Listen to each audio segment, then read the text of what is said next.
Hello everyone. It's me, Harry, and I'm back. Actually, I have a different setup we can use. Let's go to this one. Hopefully that didn't completely fry the live stream. How's everyone doing tonight? This is going to be a really sleepy one today. Very, very, very low energy. I just have some in-betweens that I'm going to be working on, and they're really, really tight in-betweens. Like there's basically zero movement between the drawings, if that makes sense. We're almost tracing the same image over and over, so it's going to be kind of boring for you guys. But I've got my grandpa sweater on, and if I can find them, my glasses. It's kind of ironic, right? When you have bad eyesight and you put your glasses down, it's like, you know, you need your eyesight to get the glasses. Anyway, so I look like a frightened old grandma with my this hair is a mess. Anyway, we're gonna have to sort that out. I'm getting a haircut like maybe tomorrow or the day after this big nest. I just look like a sleepy old grandma, and we're gonna do some sleepy grandma animation, in-betweening. So let me get on my special glove, and yeah, that's basically it. I'm just gonna draw for about an hour and a half, 2 hours max. I think it's 8:18 right now, UK time. So yeah, probably gonna be calling it at like 10:20 at the latest. And if you guys have questions, I will momentarily look and see what they are and try and get to those. So, all right, let me have a swig of my dangerous, unhealthy liquid, and there we go. So, we're animating today on Trilby Dogtooth versus the Snapper Chap, which is a cartoon of mine that's taken. Oh, that's a big thick brush. We don't want that. We want a number 4. It's taken most of this year to formulate, and I'm gonna swear on maybe not my mother's grave, but on somebody's mother's grave, that this thing is going to be finished before January 2020, because I have other things I want to get to and do. Of course, Starbarians episode 4 is ridiculously overdue. I've got to do that. Some other stuff as well, but something actually popped up today. This is somewhat of an update. I can't give too much away, I suppose, but I'm going to be putting out another Kilgar's Code probably before the year's end as well, which I hadn't banked on, and it sort of came about because we have a sponsor for this one. I started a Patreon back in January of this year, and it's been doing really, really well, and I'm very thankful for it, but it's not quite at the point where I can just cut every tie and just do that and concentrate fully on that. So I'm still open to sponsorships, and one's come about. So yeah, we'll probably be doing a Kilgar's Code by the end of this year too, which is going to be cool. So episode 2 of that, but also this cartoon as well. So that's maybe two cartoons by the end of the year, which would be mad. Anyway, I'm sure if you guys are populating the chat, and it looks like you are, I should say hello. Okay, Terranium says if he'd get a wig, he could look like a grandma with that get-up. I look like a grandma regardless. I've got the grandma hair. There's a lady on QVC. Does anyone watch QVC? I don't know what it stands for. I know HSN is the Home Shopping Network. I assume QVC is the quite very chatty channel. It's just a load of old broads trying to sell you ovens and Spanx and stuff like that, you know. But it's really comfy at this time of year to watch it, because any time that it's sort of around Thanksgiving or Christmas and the months running up to it, they're just selling holiday things. So right now, even though they're probably just at the point where anything they sell is going to have a hard time getting out by Christmas, they're still trying to sell you winter stuff, or maybe late Christmas gifts, or, you know, home decoration, that kind of thing. And there's a lady on QVC, I don't know her name. It's probably a good job I don't know her name. But anyway, she has my hair right now. She has this big, poofy back end of a dog perched on top of her head. And every time I see her, I make fun of her. And I've slowly turned into her with the glasses and the big hair. So definitely hitting up the barbers this week. Definitely getting him to take care of this mess just a little bit. I mean, I like having it long, but this is a bit nuts. It's just unkempt. It's frankly rude. It's frankly insulting to folks like you that have come by expecting a live stream and you're being bombarded with hair. Anyway, let me see what's going on in the chat. Team Visa says, Harry, I have a serious question. Uh-oh. Is it possible to commission you for an animated music video? No. I don't want to. I actually want to concentrate on my own projects right now, Team Visa. I hope this is not offensive to you. I hope I haven't disappointed you.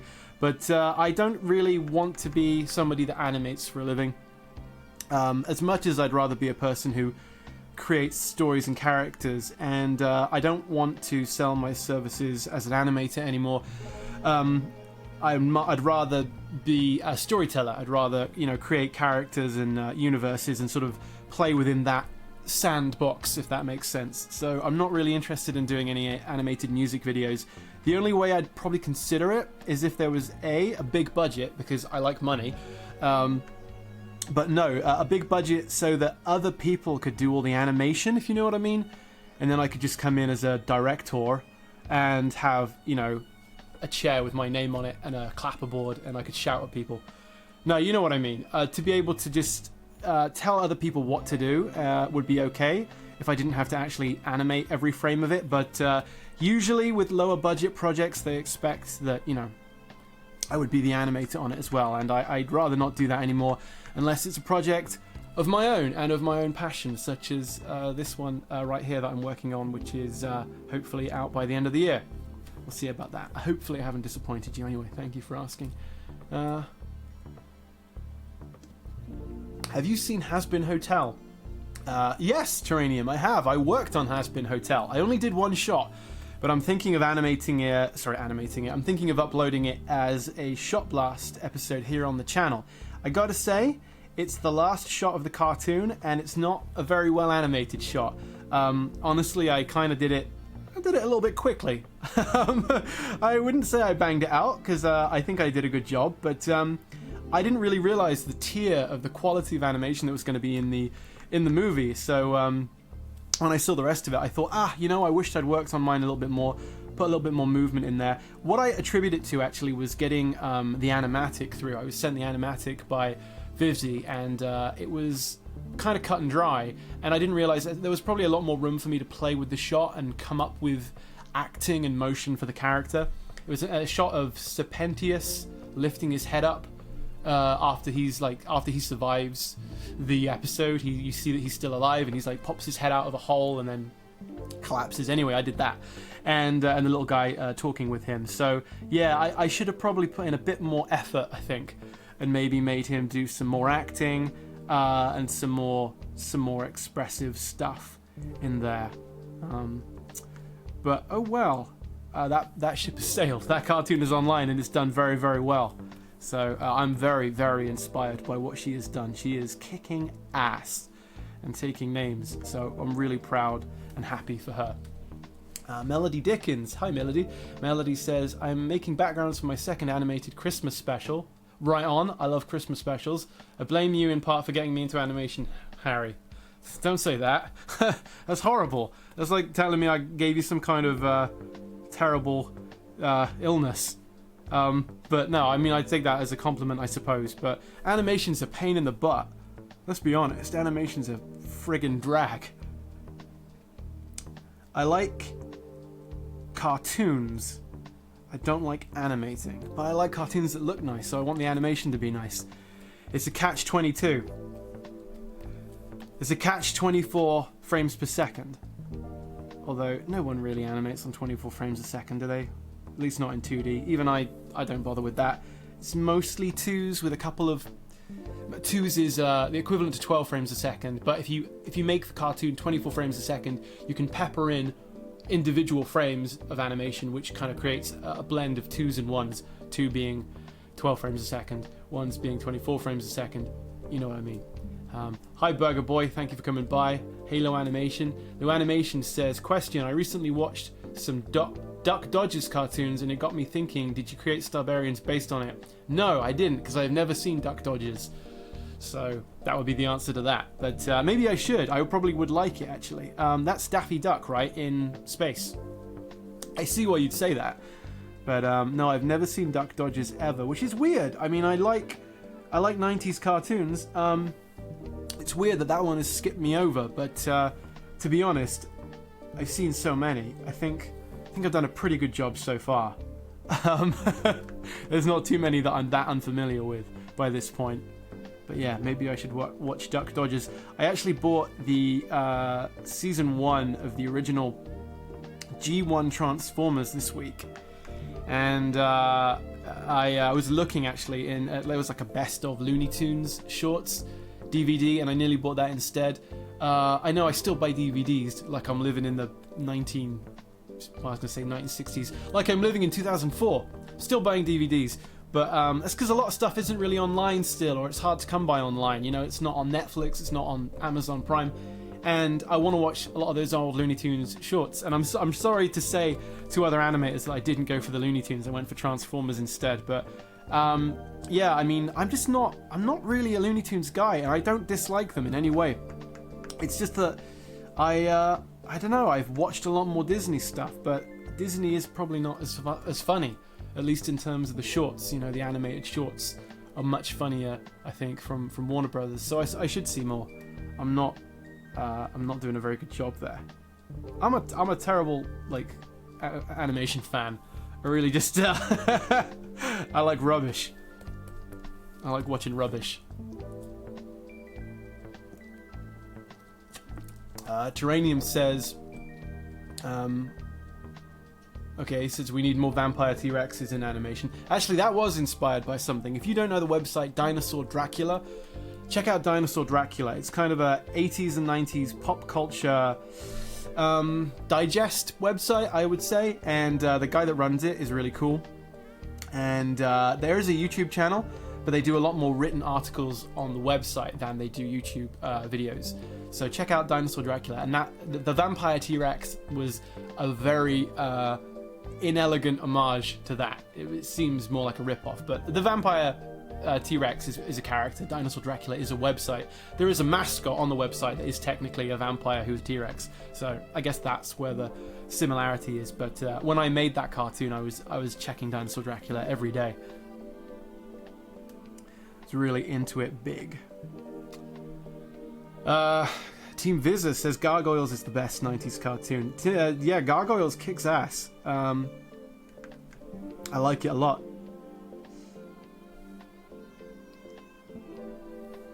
And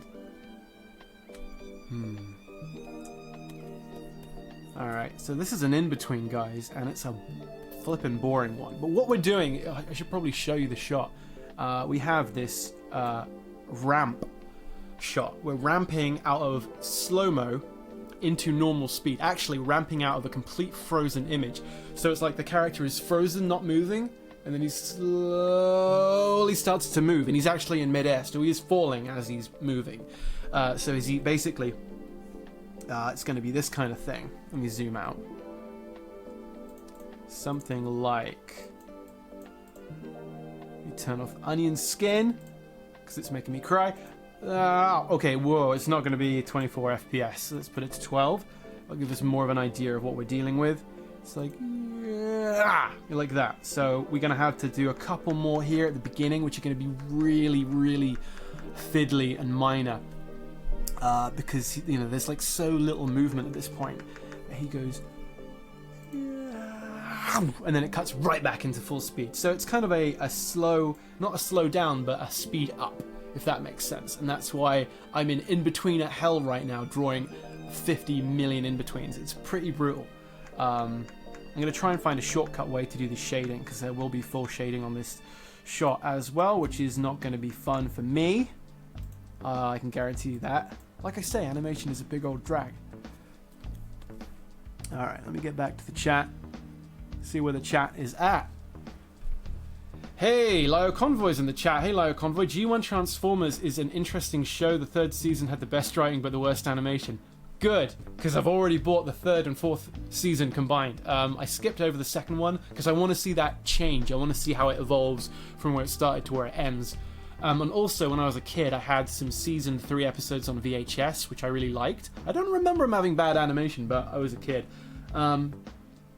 So yeah, I want to see that and make that comparison. But I mean, For me, when I watch something like Transformers and you see animation errors, you see bad drawing, you see, low frame rates because of, not many in-betweens, I feel bad for the people working on it, because I guarantee you those people were working hard. Even if the end result isn't dazzling, they were working long hours for little pay, maybe not in the third world, but maybe in, I would assume, South Korea or Japan, it was animated, and they were working long hours in harsh conditions for very little pay. I mean, pay for animators in Japan has never been great, I don't think, for in-betweeners and people who do that kind of thing.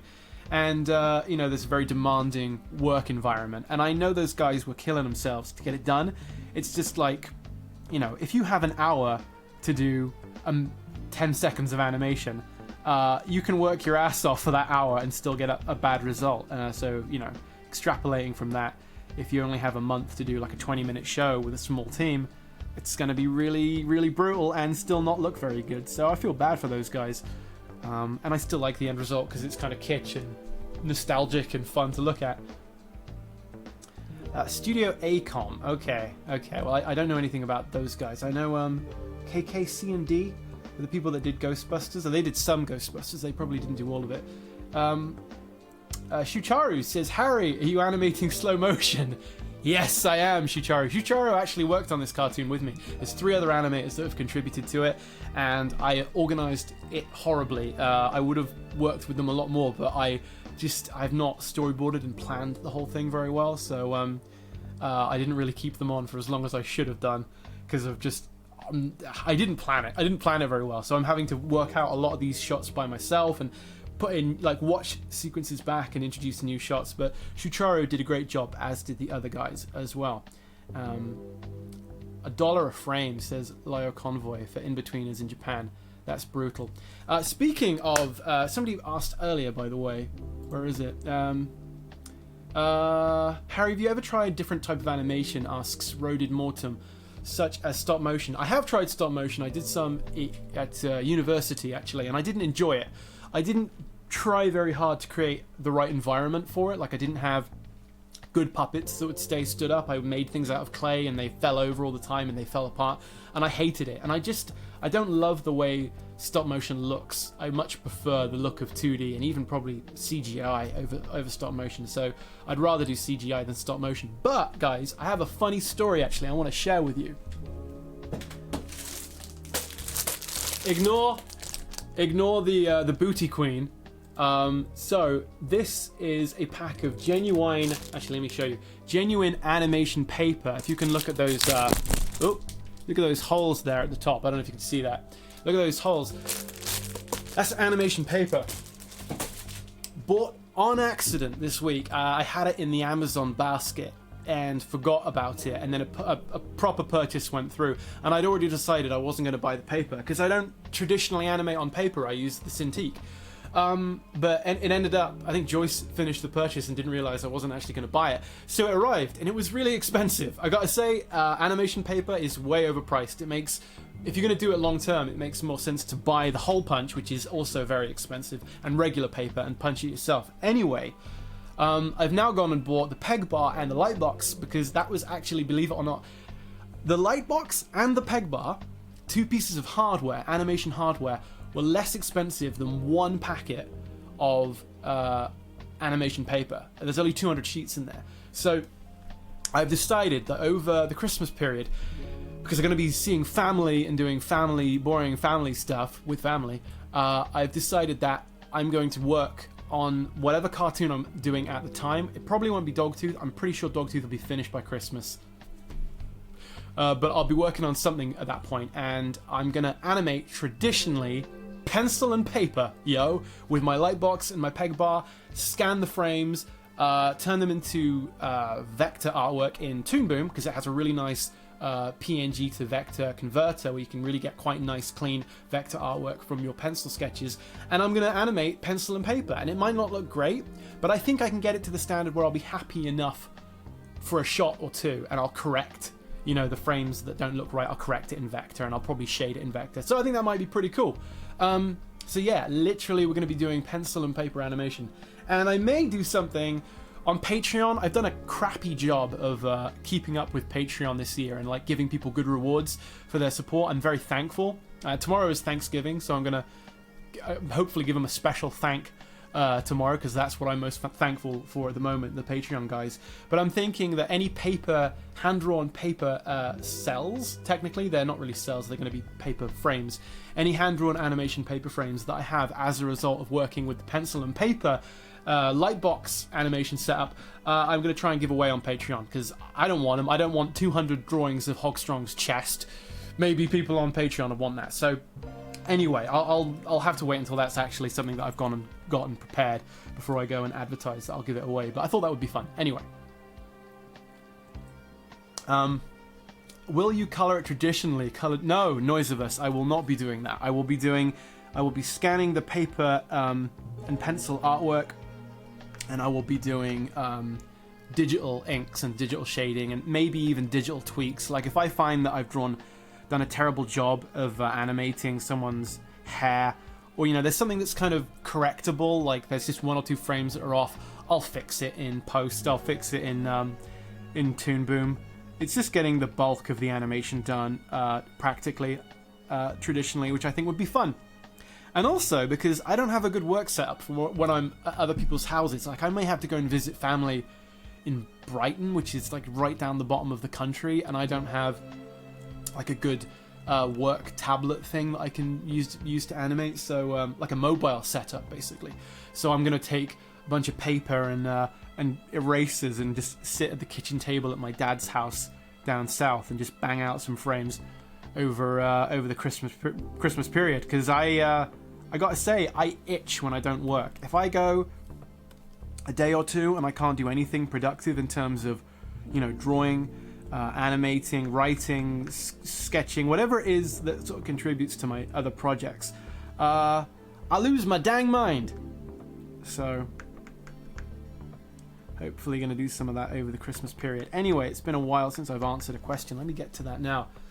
Have you ever done one frame on an actual cell just to see how hard it is? Asks Terranium. No, I've not drawn. I've done paper animation before. I did at university, but I've not animated directly onto a cell or painted a cell. You don't draw typically onto a cell unless you're inking it on a cell. I've never done that. I know that people would Xerox onto cells, but no, I've never drawn or inked directly onto a cell, and that did happen. So.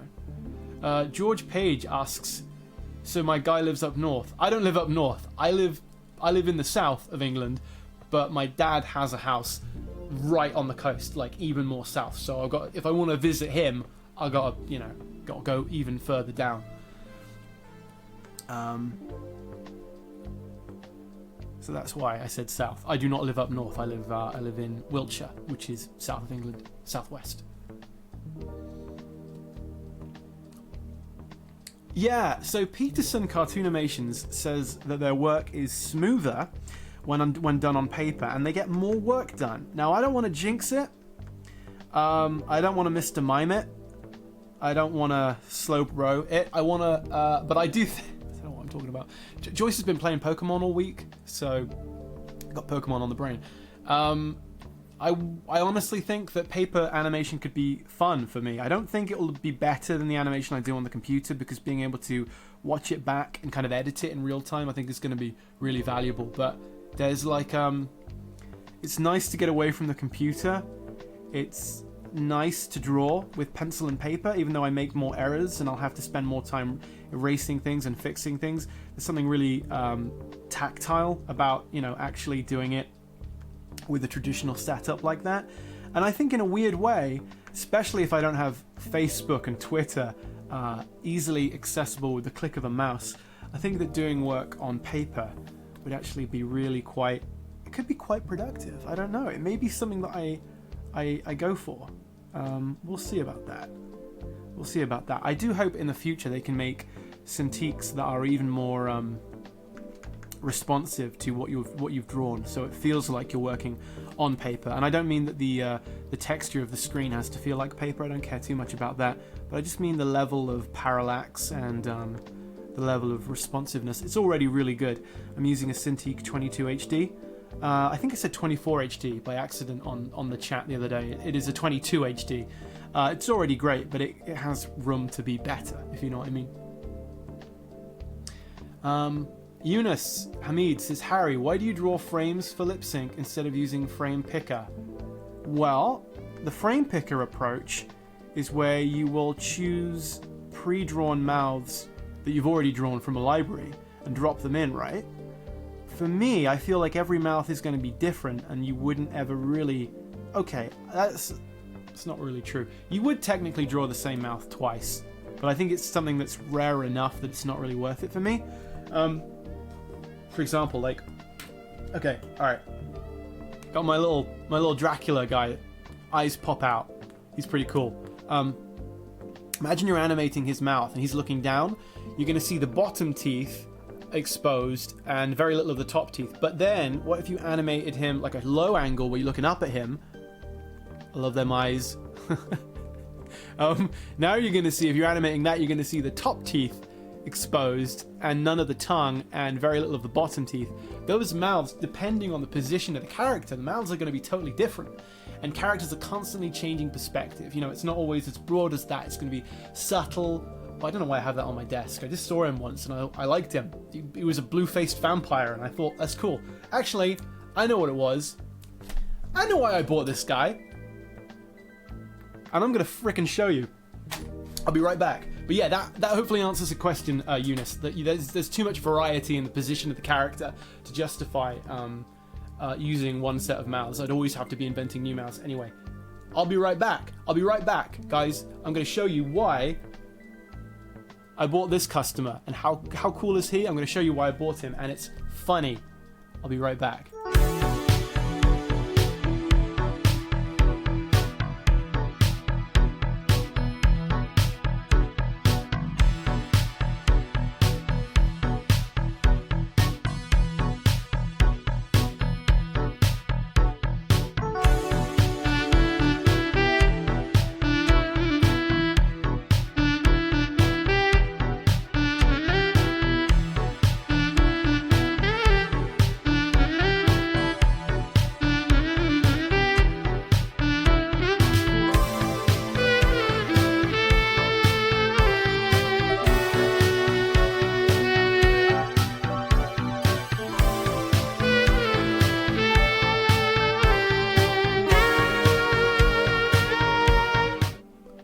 Hello, I'm back.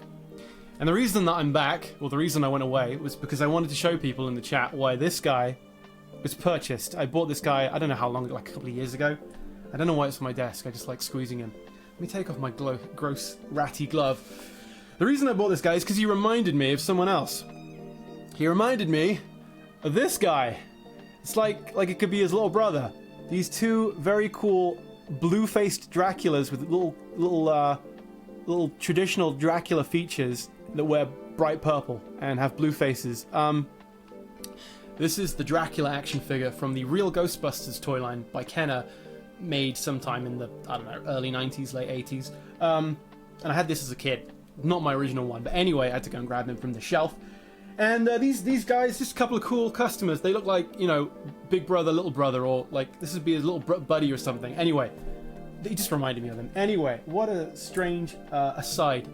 What a strange detour I didn't need to take. Anyway, I see a question. Who is it from? Nacho Hamburg asked, did I ever like the soundtrack to a movie that was a bad movie, but I liked the soundtrack? I don't know if it was... Yeah, the answer's yes, but I'm not sure it was a really, like the full soundtrack that I liked. I love, one of my favorite soundtracks of all time is Gremlins 2. Now, I like Gremlins 2, but I don't love it. But the soundtrack is, I think, kind of perfect. I really like the opening theme to the movie Steel. I actually have it on my playlist for the gym, because it's a banging tune. And if anyone has seen Steel, I feel bad for you. If anyone doesn't know what Steel is a 1997 DC superhero film with Shaquille O'Neal playing as this heroic guy who kind of, he's like a soldier and he gets a suit of armor. He's in the comics. I've never read a Steel comic in my life. The film is absolutely atrocious, but the opening theme is really cool. Dun dun dun dun dun dun dun. It's kind of like it's got like a 70s blaxploitation kind of sort of Shaft-like funk to it, but it has this big heroic fanfare to it. It's really cool. Anyway, Joel Mayer with the super chat. Thank you very much. Joel Mayer says, "Hey Harry, I know you're going to answer in your charming, modest way, but do you have any tips or recommend books for getting better at anatomy?" There's a guy on YouTube called Proko, who is, I think, the best, Proko. He is the best source that I've found on YouTube for learning anatomy. Now, that's not a book, of course, and you may specifically want a book, but he's really, really good. I do have an anatomy book, but I can't remember who wrote it or who it's by or what it's called, but I would recommend that one, and it's green. That doesn't help. It's a green book. Books for anatomy. I mean, if you're just starting out, if you're not particularly used to drawing anatomy, I would say How to Draw Comics the Marvel Way. It's an older book. I think it may even be from the 80s or 70s, with John Buscema and Stan Lee. Buscema? Probably Buscema. Anyway, him and Stan Lee did a book called How to Draw Comics the Marvel Way. And it's not just a good how to draw anatomy book, it's an excellent how to draw book in general. So I would recommend you get that. That's my suggestion. And if you're very experienced with anatomy and you need something that's a bit more special. I mean, I can't draw anatomy that well. So if you're asking me, you probably are a little bit more of an intermediate level. I would look up Proko on YouTube. He's really good. Proko.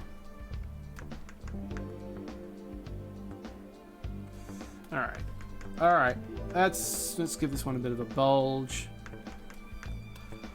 Okay. I don't know what to do. Leg or arm? Leg or arm? Let's do a leg. Leg's kind of easy. And I'll see what's happening in the chat. What kind of bass is that back there? That is a Fender Squier bass that I've had since I was 14 years old. It's just a black Fender Squier. We could get it. No work is getting done. I mean, I don't even think it's in tune anymore. Let me see.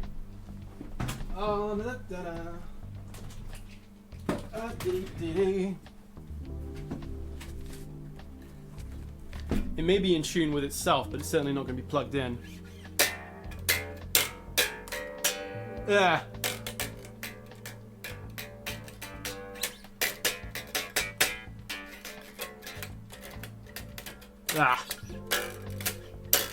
I used to be in a band. We covered Sweet Child of Mine. I think I can remember the bass to that is.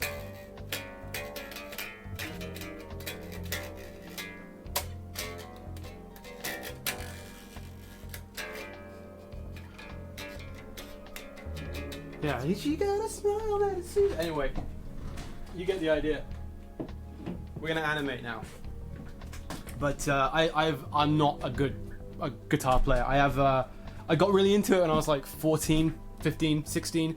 Those were my years of finding it really fun and thinking it would be something I would do a lot of. And then I got more into drawing and animation, and just slowly that whole interest kind of filtered out. Also, I forgot there's music playing in this live stream, so anything I played would sound extra awful next to the music. But yeah.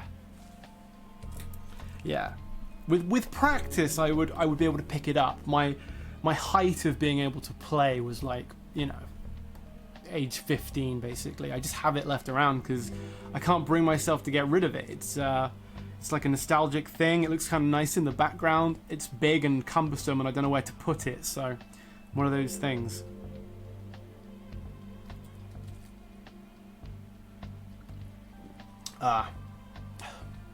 To do Seven Nation Army. I would think that would be relatively easy to play on the bass. I don't know. Is it just boom, boom, boom, boom, boom, boom?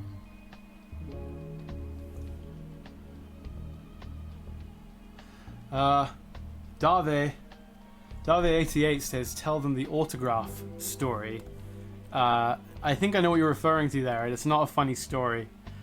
When I was 15, I played in a band, and we did a show. That was... It was basically not a battle of the bands. I don't think there was going to be a winner, but it was like, bring your band. There's one drum kit you can all share. Everyone brings their crappy teenage band, and they play 2 songs each. 10 bands turn up. Their parents, probably the only people in the audience actually watching them. And, you know, it's kind of like you get to pretend to be a little musician for the night. Anyway, I did songs with my band, and we played songs that I had written. I can't even remember what it was called, but it was awful. And I sucked. I absolutely sucked. In fact, I didn't realize my guitar was out of tune while I was playing. And luckily, a friend came over and like tuned it for me, because I hadn't picked up that it was out of tune, and he tuned it for me. It's embarrassing. It was just awful. In my brain, all I can remember is like a cacophonous noise of discordant screeching from the singer. If we had 3 singers, it was 3 girl singers all sang at once, and they sang exactly the same lyrics without any kind of harmony. So it was like these 3 competing voices, me playing guitar badly, this other kid playing bass, and then we switched. We played different stuff, a different song, and I can't remember. The drummer was okay, but he didn't keep time very well. It was awful. And I was so embarrassed at the end of our first or second song, or however long the tiny set was, that I took the mic from one of the girls, one of the 3 singers, and I said, if anyone wants to know, I'll be signing autographs after the show. Which I thought was funny.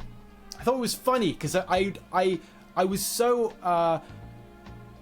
convinced everyone else would have thought we sucked massively that they would get it was a joke. It was supposed to be a self-deprecating joke. The guy who's terrible, you know, he doesn't even have his guitar in tune, then says, hey everyone, I'll be signing autographs after the show. I thought that was hilarious. No one laughed. No one laughed whatsoever. And I think they thought I was serious. I have a very, very cringe-inducing memory that not only did I stink the whole place up with my awful guitar playing, on top of it, people thought that I was a complete egomaniac who was convinced at age 15 that he was going to be asked for his autograph. So, yeah, pretty fucking terrifying.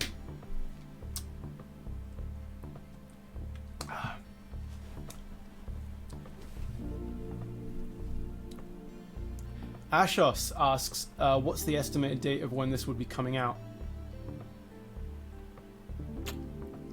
I hope before Christmas. I think I'll be finished around the 20th of December, but, you know, and then, you know, a couple of days to get it out. But I couldn't put it out on Christmas Day. That would be bad. That wouldn't be, you know, people are like unwrapping presents. I don't want to watch this weird cartoon with monsters in it. I would think before the new year, or maybe the 28th, 29th, you know, sometime in December. That's what I'm planning and hoping for at this point. Looks like we're going to have 1 frame drawn today, guys. Not very good. Let me pick up the pace a little bit. I'm thinking I may split my streams. I may do chat on and chat off. Well, not chat on and chat off. Chat off for me and chat on for me streams. I may do something different. I don't know. Harry Partridge tonight might be the chatty stream, and then there might be another one called I don't know, like Harry Partridge. Doesn't always have to have my name in it. I sound like the 15-year-old trying to give his autograph again. It could just be something like, you know, the focus stream. I better name them that, but and I may do, you know, alternate between ones where I just work hard and ones where I talk to people in the chat and try and be a good host and a nice guy, but don't really get anything done.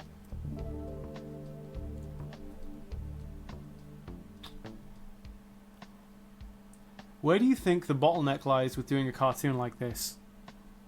Asks Joel. Joel, what do you mean? Do you mean... I know what you mean by bottleneck, because I use that phrase a lot with animation, where I say that I've reached a bottleneck with how many cartoons I can do per year. I can probably only do about 3 to 4 minutes maximum of animation a year. But what do you mean within one cartoon? I think you'd have to explain that to me a little bit more. I'm deeply ignorant of many things. Please hold my hand through our conversations together.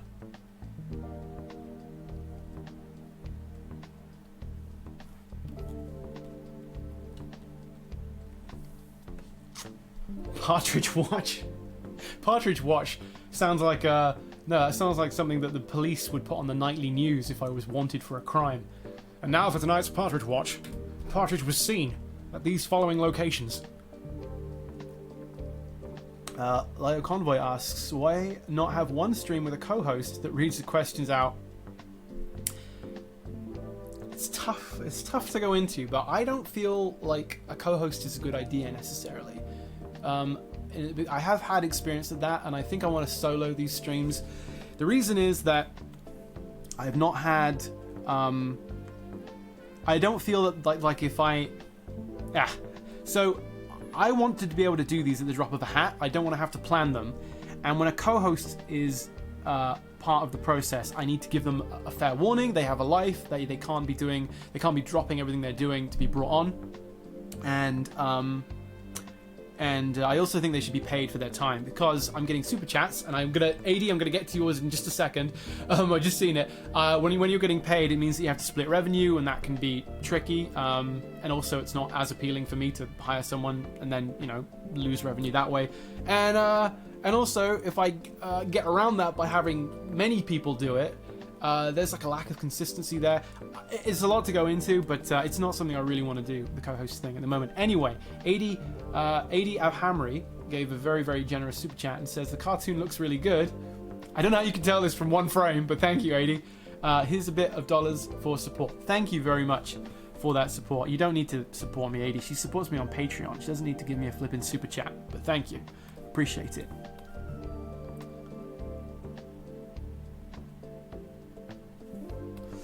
Alrighty.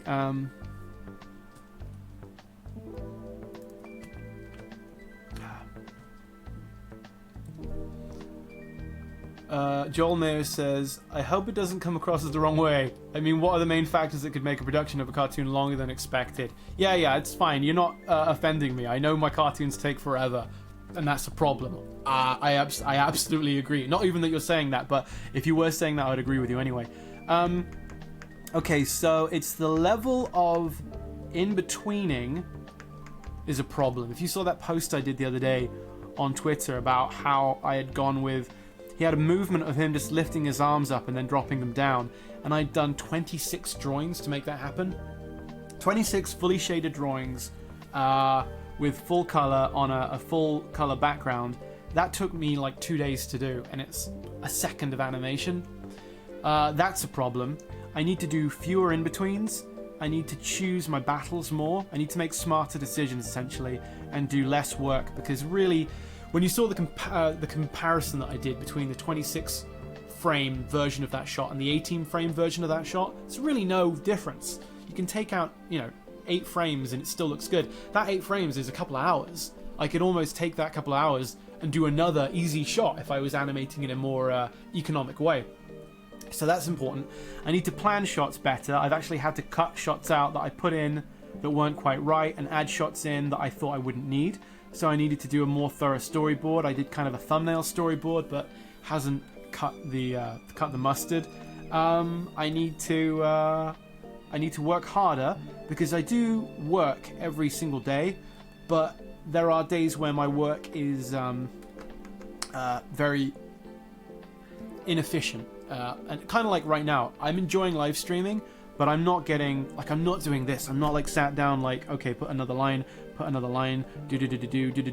And I can do that, and I do that on occasion, but when I live stream, man, it's nothing like that. And there are days where I want to listen to YouTube, playlists. I want to listen to interviews on YouTube. I want to see what's happening on Facebook or Twitter, and I can fritter away a good couple hours doing shit that really is completely pathetic and useless, and I should be working on the animation instead.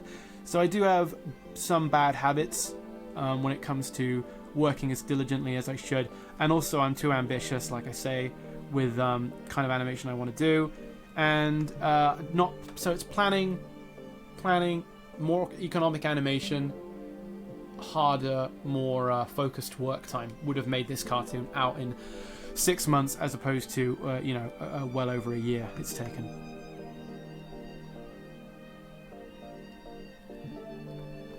Blah blah blah. You guys don't need to hear me going on about all my gripes, but it's how it is. Hey, Mr. Matimation, thank you for coming by. And also the Almighty Mexican, who is a fantastic 3D artist. If you guys saw the Kilgar 3D model that I posted on Twitter, or retweeted on Twitter, he did that, and it's a great thing of beauty.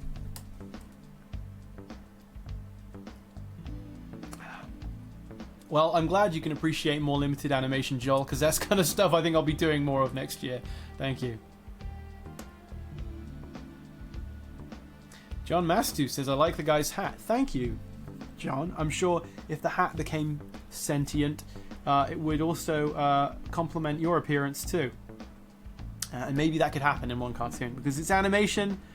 With animation, you can do anything you want.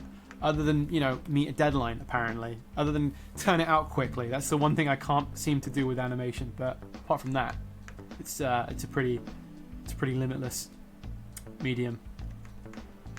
All right.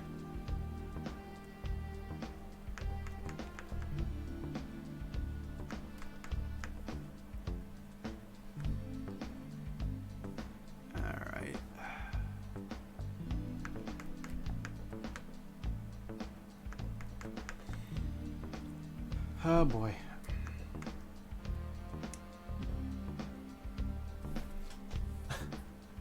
Yeah, the CG Kilgar was really good. Hey Tamagotchi. Tamagotchi says, Harry, if you didn't see it, I'm offering myself as a co-host for free tonight if you want. Tom, I appreciate it, but this... Yeah, I've talked about the co-host thing too much already, and I don't want to say anything more about it, but until I really have a plan for it, I don't want to commit, even in short term, because I think what I've seen is a little bit of competitiveness. If I have a co-host, I have other people saying, I'd like to be a co-host too, I'd like to be a co-host. Some of them might not be right for it, and I'm not saying that you're not right for it. I'm saying I'm trying to blanket no to everyone right now to avoid any drama, but the fact is, when you start saying yes to some people, you kind of want to be diplomatic and say yes to everyone, but you can't do that because some people either don't have the right personality or they may say things that are going to cause problems. So it's a little bit of a minefield to do live co-hosting with people you've never really spoken to in person before. So I know we've chatted a little bit on back and forth on the streams, and like I say, you're not necessarily the person I'm talking about, but it's a little bit of a minefield, I think, to do that live. So I'm going to keep doing it solo.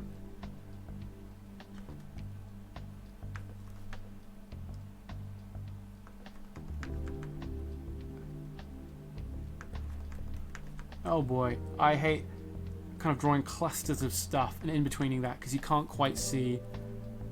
When it's just a cluster of lines, it's hard to read what it is you're actually animating anyway, so bunches of fingers.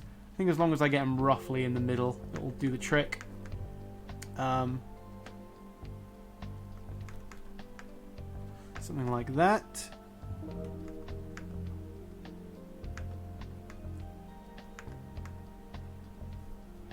And then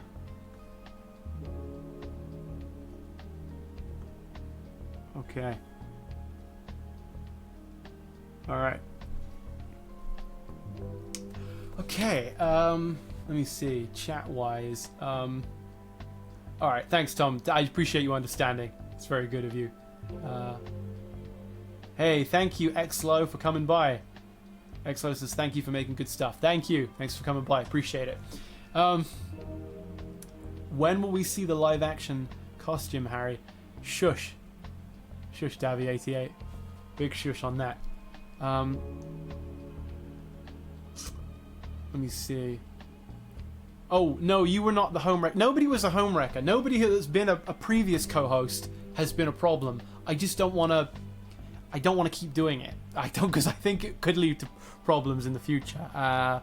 So no, nobody that I've ever co-hosted with before has been an issue thus far. I got to get off the co-host thing, but trust me, I'm not out for like. I'm not out for anyone. No one has bothered me thus far. I just I don't think it's the wisest thing to do in the long term.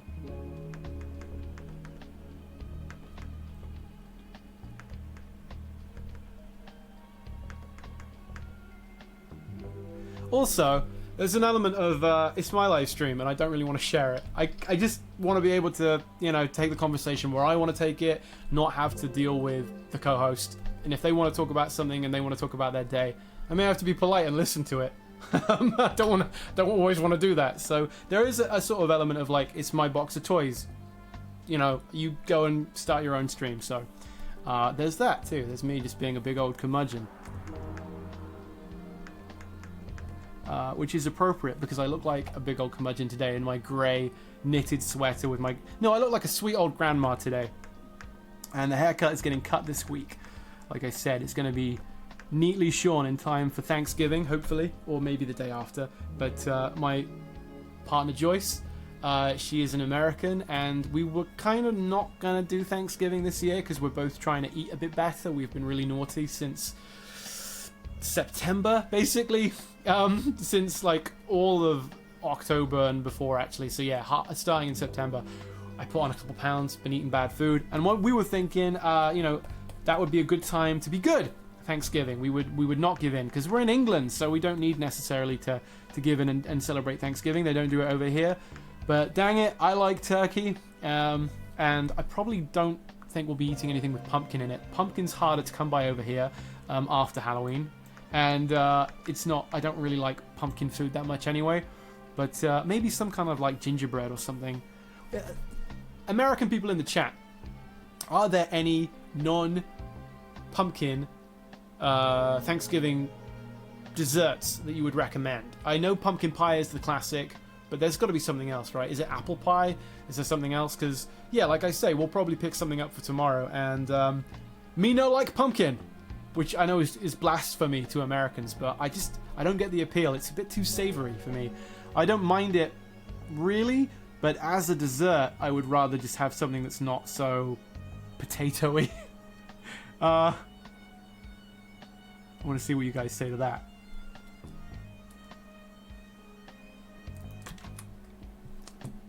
Hey, thank you, Blissfully Crisp. Thank you for coming by.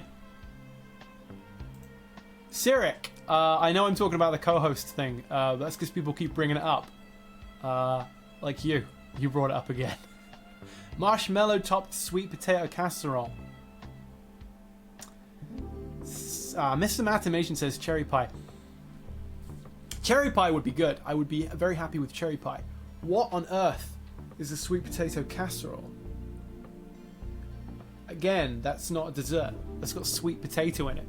Sweet potatoes are not that sweet. They're like a middle ground. Again, like pumpkin. It's like pumpkin. It's like a middle ground between kind of a dessert and kind of a potato. No pumpkin. Nothing like pumpkin. I don't have it. I believe I am meant to be an American. I was meant to be born in America. I feel American in my blood. But the pumpkin thing I don't get. So maybe I am a true Brit. Because my idea of a dessert is like I don't know. I mean, there are American things I like. A cherry pie and apple pie would be great. Or chocolate pie. Marshmallow topped sweet potatoes. Yeah, no potatoes. Yeah, Mr. Matamation gets it. Hey, Jacob. Jacob says apple pie, cherry pie. Chocolate whipped cream pie. That's definitely what I should be eating. If I'm trying to lose weight, I can definitely eat chocolate whipped cream pie. And the thing I'm really looking forward to is watching the Macy's Thanksgiving Day Parade on YouTube and looking at all the floats and going, I don't know what that is. I don't know what that... Oh, it's a Frozen character. It's a Paw Patrol character. It's a person I don't know. It's another person I don't know. Because it makes me feel, you know... It makes me feel out of touch. And I like that sometimes. I like to feel... Well, it makes me feel out of touch, but it gets me up to speed with pop culture icons of our current Lord's Year of 2019. So I want to sometimes... indulge in that a little bit. Alright, so like I said earlier on, this is a very slow-mo shot we're doing of the character slowly ramping up back to normal speed from a freeze frame. So we've got this kind of sort of shot like that. It's tough, and I can't believe I chose to animate it traditionally by hand. I should have tweened it or something. There's another character in the shot. He will be tweened because I'm not going to do this again. But now I've already done so many frames. Traditionally, I feel like to maintain that look, I have to finish them off. And we do need a couple more. I will put in one more tonight, I think, for the stream. And that may be it. I may call the stream after one more in between. Because then at least we have, what are we at? 10, 11, 12, 13. It's lucky for some. 13, yeah. Yikes. This took a long time. I know I've been distracted by the stream, but even working offline and not talking with you fine people, it's taken a lot of effort just to do all these 13 frames because they're so close together, you know. All right, let's start with his boot. I will save to make sure I've saved. Melody says he would not like it drawing frames. He would not like it while in okay, there we go. Not like it while in flames. He would not like it on some boards. He does not like pumpkin and goods. That is me to a T. I want that as my epitaph on my tombstone. Very good faux Dr. Seuss. I was thinking the other day actually of one Dr. Seuss story that I don't think will ever get made into an animated film, but I would like to give it a go. Maybe if I was one day a big hotshot director and they said, Harry, you have to direct a Dr. Seuss CGI movie, would be the 5,000 Fingers of Dr. T, which is a 50s live-action musical film written by Dr. Seuss. And it's not based on a book, I don't think, and it's filled with musical songs that he wrote. The lyrics of the songs are really good. They're really good songs. Kind of a weird movie. It's about a kid that... It's really one of those dumb stories about it was all a dream. But it's about this kid that... He has kind of a sinister piano teacher, and he dreams of this world where the piano teacher's kind of like a dictator that basically enslaves children and makes them play the piano on this giant piano that stretches forever. He's obsessed with having 5,000 fingers playing at once, and he's called Dr. T. That's why it's called the 5,000 Fingers of Dr. T. And it's just a weird, wacky, Seussian musical, but I think it would make a cool animated film, and you'd have to keep the songs. So it'd be a remake of a musical, which, you know, I guess Hollywood is not against doing. I think they're remaking West Side Story or Grease or something, aren't they? And, yeah, I think it might actually make a better animated movie than a live-action movie if you fixed a few plot holes or whatever. So, yeah, that would be cool.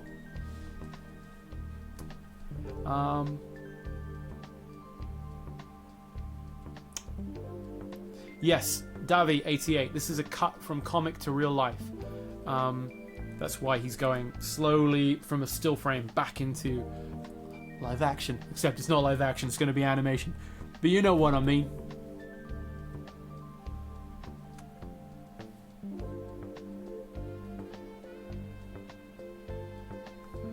Okay.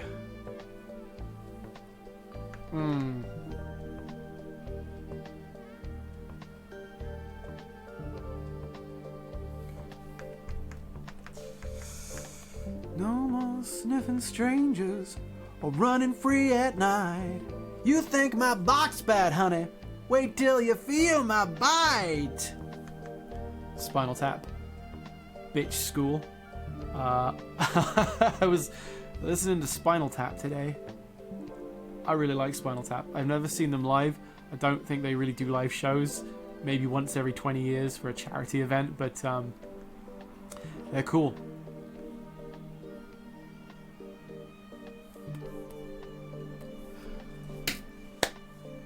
Cyric says, Harry's good at audience engagement, isn't he? Well, thank you, Cyric. I'm not good at animating while I'm engaging the audience. I've done a terrible job of actually getting anything done here today with any real speed.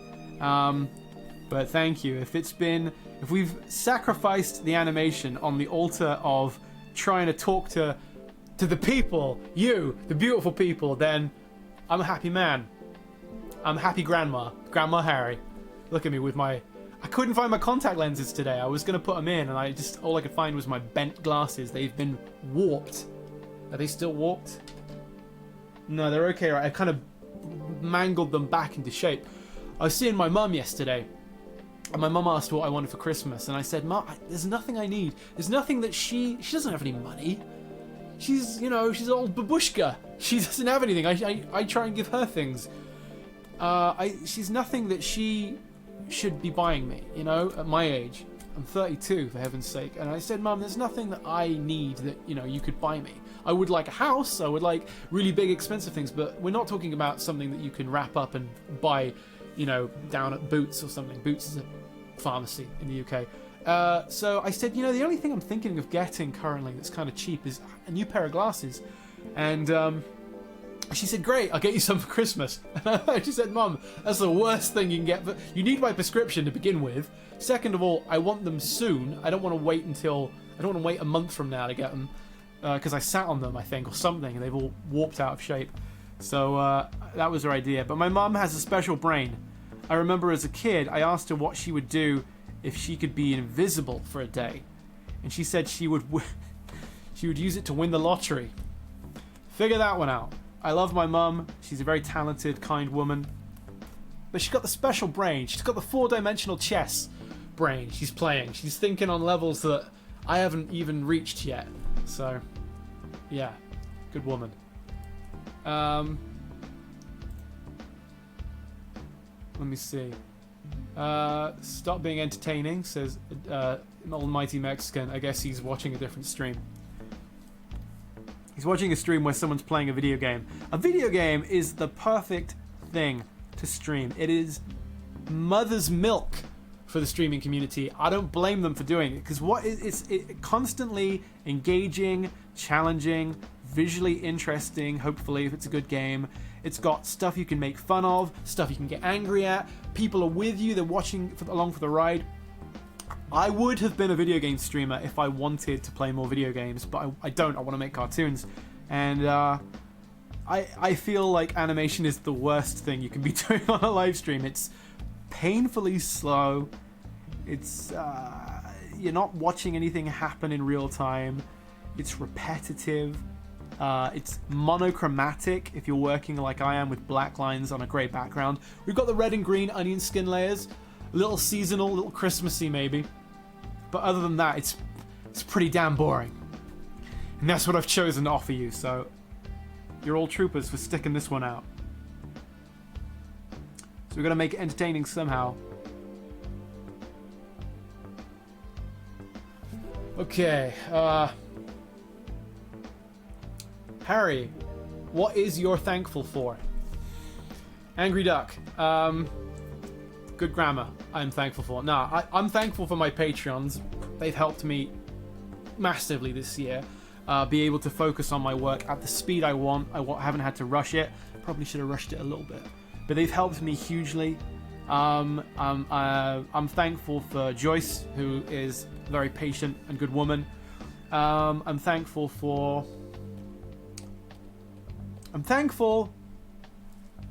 Image Comics, because I am so inspired by their story.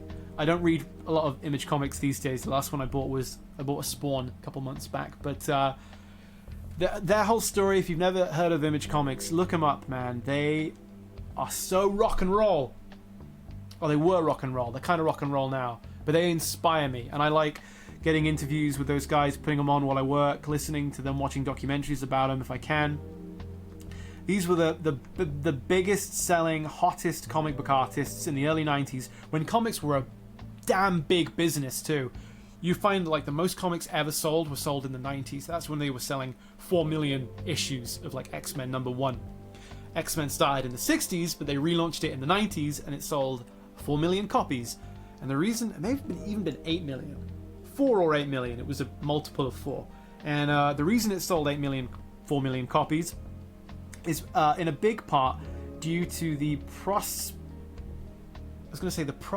market. That makes it sound like they're gold diggers. The prospects.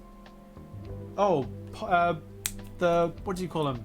When you're buying something to sell later on, the Joyce. She can't hear me. She'll know it. Anyway. Basically, they sold 4 million copies because of people buying it thinking it would be worth something later on. However, it's not worth anything when there's 4 million copies of it. The point of, Superman #1 or whatever being rare is the fact that it's rare. That's why it's valuable. It's, there's only a few copies in existence. Honey, you don't need to come in. What's that word I'm looking for? People bought comics in the 90s because they thought it would make them money later on. They were speculators. Speculators. Yeah, I was gonna say prospectors. That's like Sticky Pete. There's gold in them there. There's gold in them comics. Yeah, there we go. So they can't hear you. She said that first. Yeah. They thought I came up with that. Oh, that's fine. But no. Speculators. Speculator market. Thank you for coming upstairs. No problem. I've only barely heard you. I'll have to be louder next That's alright. I only called you up once. Love you. You don't get to see her, by the way. She is not of this realm. She is of an ethereal form. And there's boxes in the way, so I couldn't even turn the camera. But yeah, speculator market in the 90s was massive. So people were buying comics up. I'm sorry, this is such a tangent. You guys are asking questions. They were buying comics up left, right, and center, thinking they'd be worth something one day if they were a big character like the X-Men, or a big name like the X-Men, or something like an issue 1 or issue 2. So all of these Marvel comics were being relaunched because they were aware of how much this was going to sell comics, and the people who were drawing the comics and writing the comics realized they weren't getting a fair cut of the money, so they started their own company, Image Comics, and had a lot of success. And I'll talk more about Image Comics another time. I honestly I could do a whole stream where I just talk about how cool those guys were for basically being rock and roll comic artists who were millionaires, who designed their own weird superheroes and universes, and didn't answer to anyone. Like that's a model for success, man. I would love to be Rob Liefeld in like 1993. I'd like to maybe draw a little better, but in terms of just his, what he built for himself, very inspiring. Anyway, I'm gonna start answering questions again. Oh, you heard it. Good. Yeah, Jim Lee, man. Jim Lee is and was an amazing artist. Jim Lee, illustrator of Wildcats. I thought I had a copy of Wildcats behind me. I do not. Apparently, it's returned to the wild. Okay. I said we'd do one more frame, but I'm going so slowly. It's it's really, really padding the stream out nicely. Anyway, let me ask some. Ask and answer. It's like I have a weird tick there where I confuse the words. Have you ever tried rotoscoping before? Yes, I have, John Mastu. I filmed some stuff and went over it for when. Does anyone remember Bowstar? Bowstar was a very old cartoon I did that was kind of an homage to He-Man and a parody. It was an homage and a parody. But the He-Man and the Masters of the Universe cartoon actually used a lot of rotoscoped animation where they would go over real life actors. And I thought that it would be funny if I did some action scenes in Bowstar rotoscoped. I thought that would be, because that would be kind of like an homage and very true to form for that kind of thing. The only problem was I filmed myself and there wasn't a lot I'd have to draw all the muscles in because clearly I'm not of Bowstar proportions. They actually got bodybuilders, I think, for He-Man. I think they even drew muscles on them, so they had sort of lines they could easily follow when they were rotoscoping. But I would try and do a better job of creating actual reference footage that looked more like the characters. It was just me in a t-shirt, and it didn't really work. But yeah, I've tried it, and it's fun. It's fun. It's not my kind of thing. I like that cartoonier look. I don't really like motion capture animation that much, or rotoscoping. But for the right project, it's great. Not my cup of tea, particularly. Go and get them grass, man! That's a quote from Bowstar, given to us from Cyric. Thank you, Cyric. Neo the Fat Guy says, I see Harry, but I also see a surprising lack of bees. I need some kind of bee filter. I'm sure I can get like a video layer with an alpha element to it and have bees just occasionally going by. It'd be kind of funny, just every 20 minutes or something. For people who would come in the chat and have no idea they were going to be watching bees. That'd be cool. Harry, have you played any video games lately? Yes, I have. I've played slightly too much. Joyce has been playing Pokemon Sword and Shield. Sword is the one that she has. She's been playing that, and I've been watching a little bit. And also now she's praying. She's playing Professor Layton, but it's not Professor Layton, it's his daughter, Catriel. But I, on the few moments I've had access to the TV, I've been playing Jedi Academy. That's my style, baby. Nothing after 2005. Anyone remember Jedi Academy, where you play Jaden Core, who is a non-canon Star Wars character that is neither male nor female. You choose your gender and your appearance and everything in the game. So I guess, and you still have the same storyline. You make this character Jaden. My Jaden is female on this run, and she is currently kicking ass with a double-bladed green lightsaber, like Darth Maul, like a sexy Darth Maul. And I love it. It's a bit cheesy and a bit clunky by today's standards, but I'm actually about 2/3 of the way through it right now. And they bitch at you if you pick too many dark powers, but the dark powers are just more useful for combat. But then once every so often, Luke says to you, like, Jaden, we're worried about the balance in your life. It looks like you're leaning towards the dark side of the Force. And I want to say, Luke, I'm not. I want to kill the Dark Jedi, and I can't do that with the heal power. I can't do that with the absorb power. I have to do it with the lightning or the choke. So get off my case, buddy. But it's a fun game.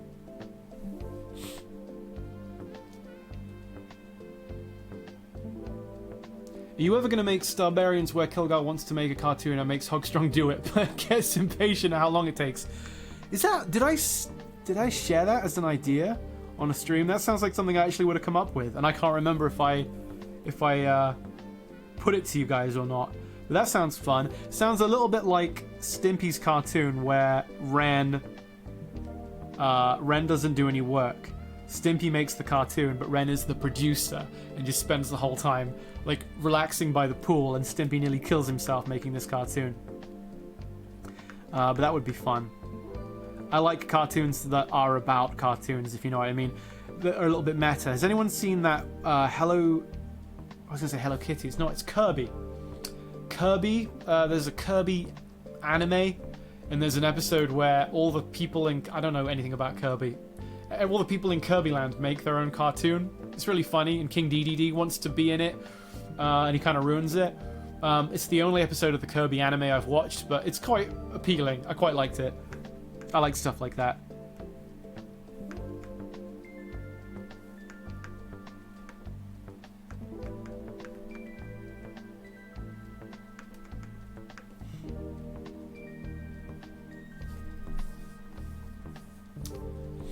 West Boy Wonder says, "Hi Harry, I've been watching since I was 13. Thank you. It's been a long stream, I guess. Thank you, West Boy Wonder. I don't know how old you are now, so that doesn't give me much of an idea, but I'm assuming you're older than 13 and not younger than 13, because then you would have been watching for negative time." Nope, it's my idea, says John. Give me 100 and you can use it. I'll try and remember that. I'll try not to use it without paying you, because you know it's so easy for me to make animation. So easy to bang out a Starbarians episode. I'm just doing them left, right, and center. Nacho Hamburg says, "Harry, do you even care about the new Star Wars? Also, the new show is alright." Well, I wouldn't know because we don't have Disney Plus yet in the UK. I'm sure if I got a VPN, I could get on it. But I am Grandma Harry, and I do not know how VPNs work. That's why I'm playing video games from not even 11, nearly 16 years ago. I'm an old soul, and the same goes for my understanding of tech. But yeah, I would probably give the Mandalorian a spin when it's out over here in the UK. Although they all have replaced all of the lightsabers with sausage rolls, and all of the Baby Yodas with Greg's pasties, because it has to be localized. I will watch it. I'm pretty sure I'll enjoy it. I've heard good things about it. Do I care about the new Star Wars? Yes. In as much as I care about Star Wars to a degree. Do I think it's going to be good? No, because I didn't like the other two. The other two meaning episode 7 and 8. I liked Rogue One. I didn't hate Solo, but I thought it was really unnecessary, and I didn't dig Alden Ehrenreich. I didn't dig him as Han Solo. It should have been Anthony Ingruber. Should have been him. But yeah, I didn't like. I didn't hate The Force Awakens. I thought it was derivative of the older movies and didn't dig Rey as a character. I agree with all the stuff people have said about her being, you know, sort of a know-it-all and kind of Hermione Granger type. And just, I don't know, not digging her too much. But I kind of liked her performance. I thought she was charming. And I liked Finn. I thought he was kind of charming. And I thought those two worked well together. And I had kind of high hopes for episode 8. I thought, the first one was a bit clunky, but they had to get off the ground. The next one will be great. And I hated The Force Awakens. Really hated it. Not The Force Awakens. Last Jedi, excuse me. Hated The Last Jedi. And I can see now, I think that, you know, I think Lucasfilm is... I think they've tried to make sort of a political vehicle out of the Star Wars movies instead of just making fun, engaging films. I don't have high hopes, but I'm interested to see what happens because I like to watch a car wreck take place in front of me, and I love Star Wars. It's a big part of my childhood. I'm interested to see what they do, even if what they do isn't something I like. I want to see where it goes. Even if it's bad. I've already bought my ticket. I go with a bunch of friends whenever a new one comes out. We all go watch it together, so it's not like I go partly for that anyway. But yeah, it's research. I want to know what the world of corporate filmmaking is turning out, you know, at the moment. So there we go. Anyway, I'm sure I've upset a couple of people with my opinions about Star Wars, but I don't care too much. Wow. West Boy Wonder is 20. Mr. Matimation's been watching for a similar amount of time. So 7 years. So that's about 1 or 2 Starbarians episodes. We could cut it into that. On average, I think it takes me about 4 years to make one. So there we go. John Mastu says, what are your thoughts on Hazbin Hotel? I think that Vivzy Pop is massively inspirational. I think it's wild how much success she's had, but it's deserved, and I think it's damn encouraging. I mean, if you're okay, this is what I think is amazing about Hazbin Hotel. 15 million views or whatever it's up to at the moment on YouTube with animation is doable. Like, I've done it. I've got videos with like 20 million views. So does like Chris O'Neill. I think Zach, Psychic Pebbles, probably does. But we had to do video game parodies. We had to do Skyrim videos, Dragon Ball parodies, Marvel parodies. She did it with original characters, and that is so cool, because that is really what I think that's what you should aspire to do. You can do what you want, but if I was an animator making YouTube videos, I would want to create my own characters and make content with those original characters and not be doing another Batman parody or it's Mario Kart in real life. I wouldn't want to be doing, episode 100 of what if Superman, worked at the deli, because that's the stuff that gets views. Or that one wouldn't probably get very many views, but that's the stuff people are drawn to. Another Dragon Ball Z parody, another Smash Brothers parody.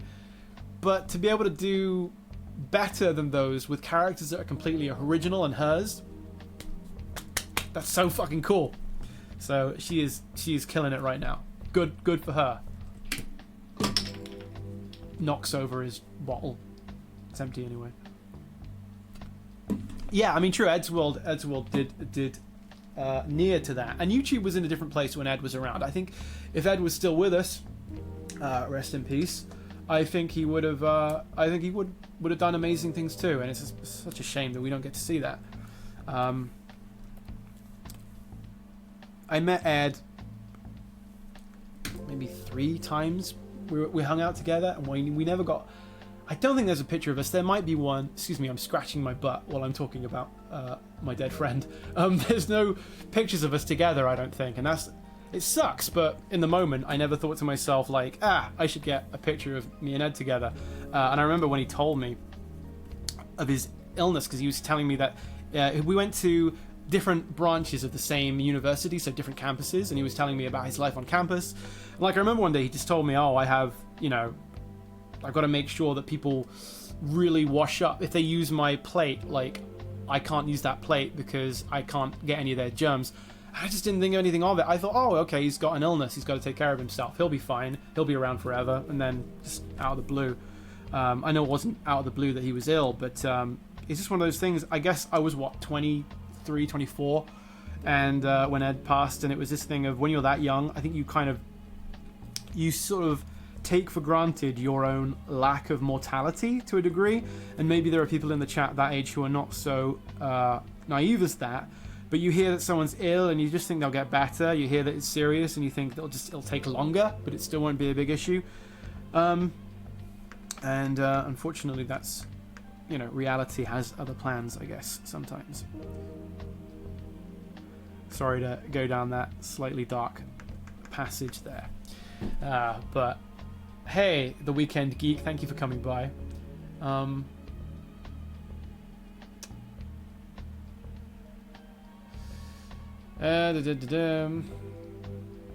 Batman Eats a Hot Dog was pretty popular. Yes, it was, and that's El Cid, right? That's Rodrigo, who I saw briefly recently. Last month, I saw Rodrigo in LA, in Hollywood. Actually, we weren't technically in Hollywood, but we were in the bottom of... We were somewhere in California. I visited family in California, and I saw Rodrigo while I was visiting somebody else. Actually, we were at a wedding. A wedding at the south of California, and yeah, that was nice to see Rodrigo. He is a ferociously talented guy, and I really hope he gets to make more of the Shooting Stars. If anybody doesn't know the animated web show Shooting Stars by El Cid, it's like a pixel art animated comedy series, not completely dissimilar to things like Futurama, maybe tonally a little bit like Starbarians, but he's maybe done a better job of building up the characters and delivering stories that don't end with "to be continued," which is not a good idea if you're going to take years to make the next episode. But him and I have talked about actually doing a collaboration in the future, and I think out of everyone that I chat to that's an online animator, I think Rod and I probably have the best shot of actually pulling that off and it coming to fruition. So watch this space, this tiny space right here. That's where it's going to be, right there. Watch it.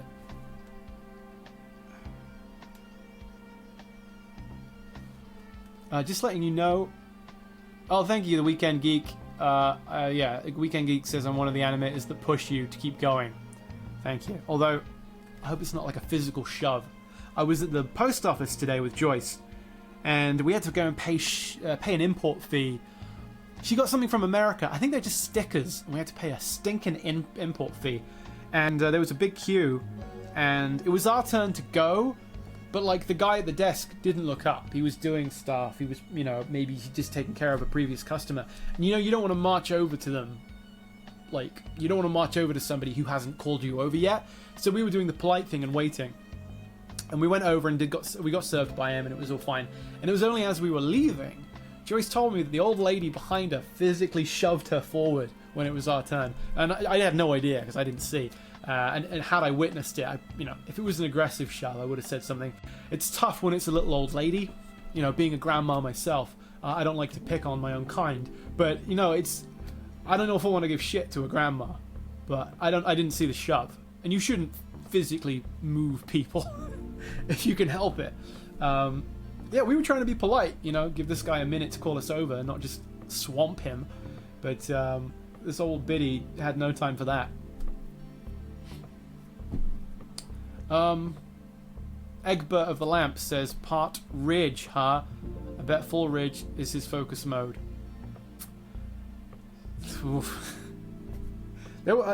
I've made worse jokes. I got that kind of brain where you always want to try and find a pun in a word. You want to break it in half and rearrange it, or find other parts that you could kind of, substitute it for, make a pun. They don't always work, but yeah, we should have stomped some grandmas. Goddammit. Was Joyce upset about it? Yeah, a little bit upset, but I mean not in a big way. And I think it was a rough morning today, man. I mean, the weather here right now, it's basically raining for 3 days straight.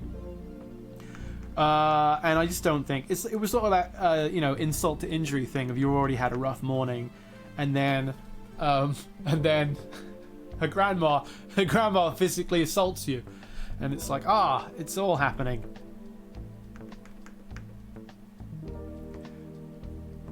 It's just the last thing she needed. Alright. Alright, guys. Well, we're nearly going to be ready to... I don't think this stream was as chill as I wanted it to be. I wanted it to have that almost like ASMR value where I'm just here talking with you, being very relaxed. Because that's the kind of content I like listening to. Some of my favorite live streams are really very relaxed, very serene. And I don't get to do that when I'm, too engaged. And it's something for me to slip into. Maybe my default mode is being overly engaged with you guys. But I want it to be a little bit more relaxed today. And I don't think I quite met that standard. So maybe next time. Not sure if there'll be a stream tomorrow because it is Thanksgiving. And Joyce will be, I guess, well, she'll be making dinner. I could easily be done by this time, but the problem is I'm planning to be in a kind of a food coma, laid up on the couch and doing very little of anything, so I don't think it would be the best situation for me to engage you all as a chat and live stream host, but we'll see. Hey, Grigor, I can't say your name. Grigorasenko? Andre? Thank you for coming by. Hey, Louis. Charville, I'm sorry I've not said hello to you yet. Yes, it does always rain in England, you're right. I've got a question from Terranium. Have you ever done 3D animation? I did when I was at university, but I wouldn't call it good. I think it's maybe on my YouTube channel still. Or it was briefly. It was called Fruit Break.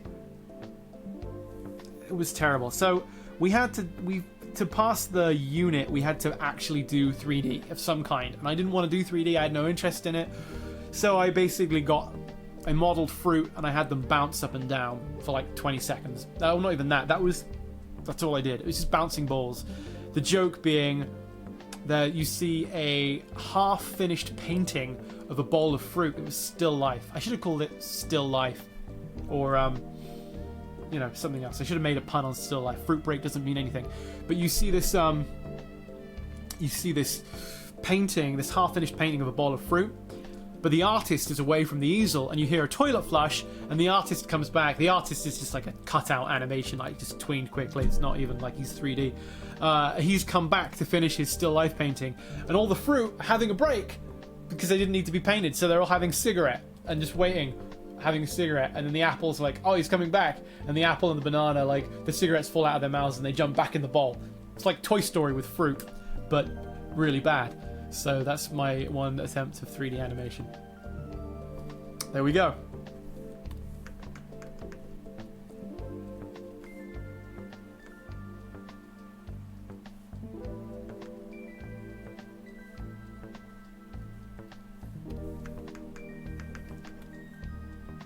And the teacher was not happy with me, by the way. The 3D tutor was like, this is not 3D. I wanted you to rig a character and animate them, not just have a bouncing apple with a cigarette in its mouth. It didn't even have a mouth. It was just perched against the apple. But I flunked anyway. I didn't actually flunk. I left. I abandoned my studies at university because I didn't like the atmosphere there. And does anybody here watch AMB? He is Arshad. I don't know his full name. He's an animator on YouTube who does tutorials. He does a series called The Real Animation or Real Animator Training. He's a fantastic animator, very traditional in his approach and his abilities, and kind of an old school guy. He's kind of a bullshit-free zone when you watch his videos, but I like him for that reason. And he went to the same university I did. He's about 10 years older than I am. We were not in the same year. I never saw him. I didn't find out he was at that university until recently. But he has the exact same story that I did, which was it was not a good atmosphere for people that wanted to do kind of commercial, traditional 2D animation. Everything that I did, I went to like an art university, so everything I did, they were telling me like, oh, it's too commercial, darling. It's not really you. Don't bring us this American stuff. Show us what's really in you. And I tried to explain to these people that, the stuff I was doing that they said was commercial was actually, it was me. It really was me. I grew up watching Teenage Mutant Ninja Turtles and Ghostbusters and Thundercats, and I didn't want to animate something that was like a weird black and white claymation of a old, man crying. That was always the thing that we went to, me and my friends, that had the same kind of opinion about this stuff. We talked about how these student movies are all about old people crying, and they shoot it in black and white. I didn't want to do that. I wanted to do, Starbarians. I wanted to do fun, colourful stuff. Stuff that the copper act is not going to look fondly upon. That kind of stuff. Stuff that's borderline kid-friendly, but not, is the stuff I wanted to make. Anyway, they didn't appreciate that stuff, and they saw phallic symbols in everything. There was a lot of female tutors there that were very, politically left-leaning, and I say politically left, I wouldn't say liberal, because they were illiberal in their treatment, I think, of certain ideas. And I remember one day, I've told this story before, but they were obsessed with what they called a phallic symbol, which was a sword in a sheath on the belt of a character. And he was a barbarian character, and it was completely natural that he would have a sword. And they were saying that it was, outrageous. I'd put a phallic symbol in my cartoon. I said, guys, it's a sword. And the guy has a sword because he kills stuff with a sword. And they were, that was like a microcosm of the whole time there. But I dropped out. And look at me now. I'm live streaming to an audience of, actually I can't see how many people are here in the chat, but too many. I don't deserve you. Thank you for being here. How long have you had Starbarians as an idea? Oh man, it's sad. Probably 2007, John.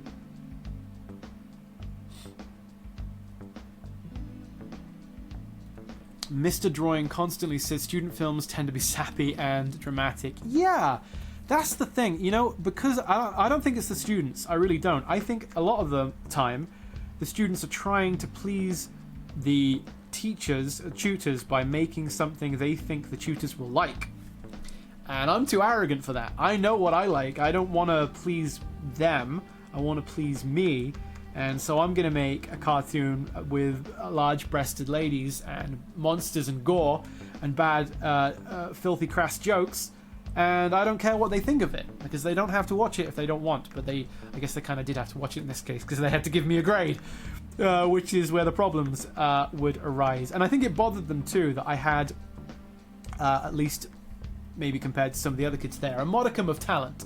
And the fact that I was able to animate at a level that was a little more advanced than some of the other kids there, but chose to use my powers for evil and made crass, dark, nasty things that looked like, 80s kids' cartoons. I don't think they liked that. I think they saw that as dangerous, and they marked me with the black spot.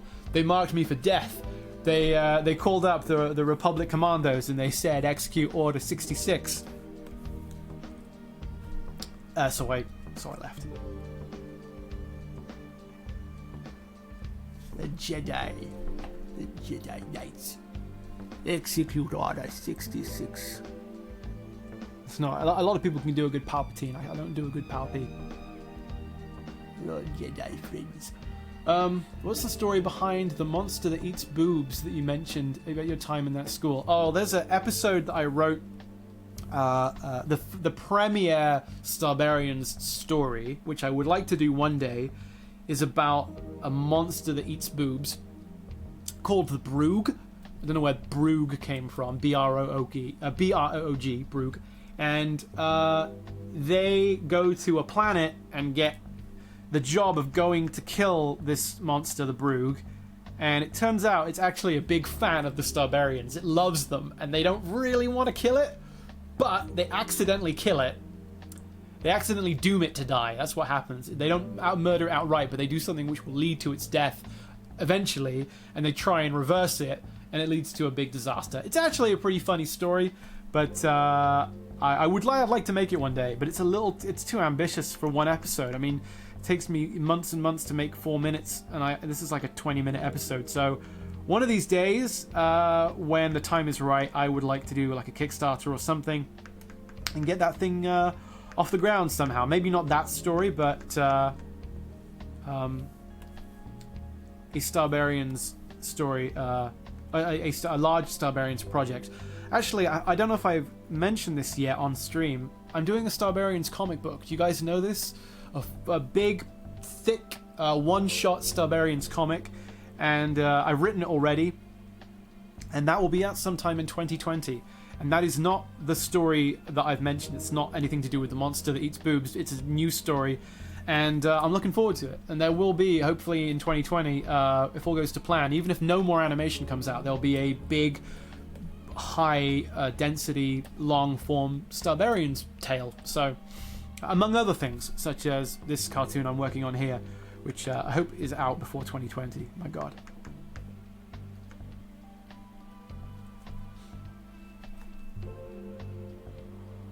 Yeah, you told us, says Team Visa. I don't know, I read that as aggressive, like, yeah, we heard already, okay? But there we go. I forget what I've said on stream. 3 people like, yeah, Harry, we heard about the comic. I'm excited about the comic. Let me have my comic excitement, okay? Okay, let's draw in this hand now. Let's do this. Let's do this with some verve and some focus, because this has been a very lazy stream. In fact, can I edit the title? I want to call this a lazy stream. Edit. Lazy. I'm going to call it Lazy Chatty Inbetweening stream. Lazy and chatty, because it's not chill. Hope it's chill. You guys let me know if you feel chilled on a stream like this, but I feel like it's more lazy and chatty. I'm getting very little work done, and I'm keeping up with the chat quite well, quite smoothly. Davy88 says, will you be releasing a print version or a digital or both? We don't know for sure, but I'm aiming for both. I will. It's difficult, but I'm aiming for. That's all I'm going to say. That I want to do both, and I won't rest until both are out there, or at the very least until physical is out there. I think physical is more important, because then I can wave it around like, like Chamberlain, like Lord Chamberlain with his paper that Adolf Hitler signed. I can't remember what it was. Declaration of I'm going to be a nice man now. Like I can flap it around and go, look everyone, I made a comic. Check it out. And they'll say, Harry, it's just a document signed by Adolf Hitler. And I'll say, oops, I didn't mean that. I meant the comic. I want to be able to physically... Because my mum, she knows what I do for a living, I think. Kind of. But I think it would be nice for her, and maybe for my stepdad, to physically see, like, a thing I could give to them and say, look, I made a thing. I think they'd like that. They'd be able to go, oh, wow, my son isn't just useless. He also makes... products that you can hold in your hand that I can get my head behind, and they can kind of flip through it and go, oh yeah, nice, it's like a real comic. I think that would be a good thing for them.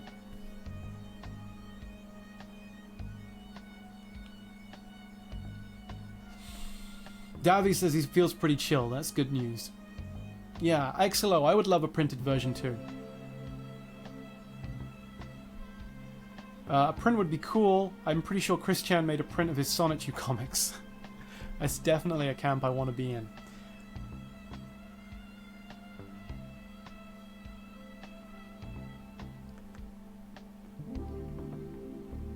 Alrighty.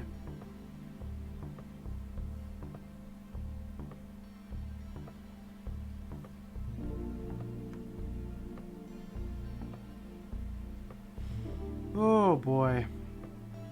Well, I feel relaxed, and I'm coming up to the end of this frame, I think. I think it's just the arms left. You don't need to hear this, but I could eat. You guys hungry? I ate well today. I had a salad with chicken and egg and potato. Chicken and egg together, like mother-daughter porn. Kind of taboo. I had chicken and egg salad for breakfast, which was great. And then I held out and had a late lunch, and it was udon noodles and prawn. Like kind of a spicy tom yum kind of tom yum. It's like a spicy Asian udon thing that Joyce made. Really nice. But damn it, It's only 2 meals. I could really go for a third. She's not gonna be happy. I'm thinking about ordering a pizza. She wouldn't be happy.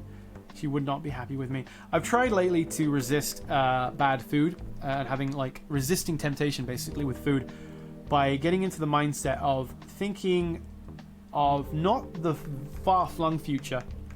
I don't think about the year 2099. I think about later that day, like bedtime. So if I'm going to have a pizza or I'm going to have, I don't know, let's say a muffin, something with no nutrition, just kind of fun to eat but not necessary, right? Not even a meal. I think to myself, when I go to bed tonight, will I be glad I ate that muffin? Will I be glad 15 hours from now or whatever, 10 hours from now, will I be glad that that muffin was consumed 10 hours before me? Because I won't feel the effects of it anymore. It's not like I'm going to feel full from it. It doesn't exist in the future. It will be gone if I eat it. And I can't benefit from it. All I have is an extra, you know, an extra 400, 500, 600 calories of sugar in my gut. And you know, I'm weaker for it. I've you know, given in, and I've, you know, harmed my digestive tract or whatever. I've hurt my progress, I should say, towards losing some weight. So yeah, you're trying to get into that mindset of just think about how you're going to feel later today if you eat that, you know, cheeseburger or you eat that pizza now. It's really hard to do that when you're hungry because you just want to eat whatever it is. You just don't listen to that impulse. We got a super chat, very generous, from Samuel. Samuel, I'm sorry, I can't see your last name. It looks maybe Polish. Samuel Niemirchik? Chicken and egg are my favorite type of... Yeah. Going back to that filthy joke I made a minute ago.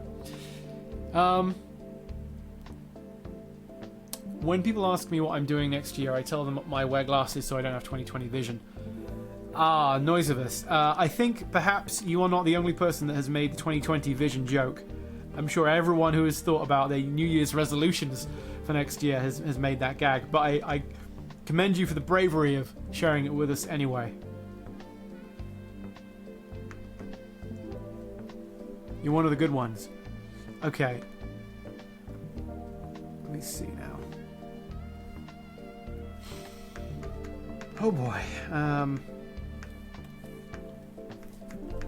Okay, so it's just that arm left now. Just the arm left, guys, and then I'm going to call it a night, and I'm going to go hang out with Joyce and see if I can subtly manipulate her into eating more food with me, because I'm weak. So, a little bit longer and we'll be wrapped up here. Hey, Hollow Cat Head! Thank you for coming by. I hadn't seen you in the chat yet.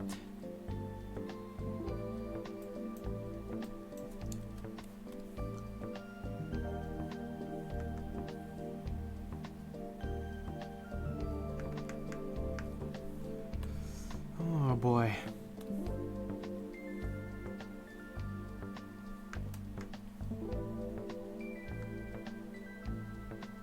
So one plan that I have for these live streams is I would like to do different kinds of a different kind of work when I'm live streaming. So, for example, what we're doing today is the Inbetweening, and it's really very mindless, and it kind of just turn my brain off and draw, and in a way that promotes, you know, being engaged with the audience. But I was thinking what I should probably do is something that's visually interesting, but at the same time you can see some progression. You can actually see a shot get kind of not finished, but you can see it take on a life of its own during the 1 to 2 hour stream or whatever. I was thinking it'd be fun to do roughing animation out, roughing your shots. So I'll know kind of based on the storyboard what needs to happen in the shot, but then I draw all the key poses, maybe the breakdowns, maybe the in-betweens. Basically get it to the point where it's well, maybe not the in-betweens. Maybe get it to the point where the extreme positions and the key drawings are all in there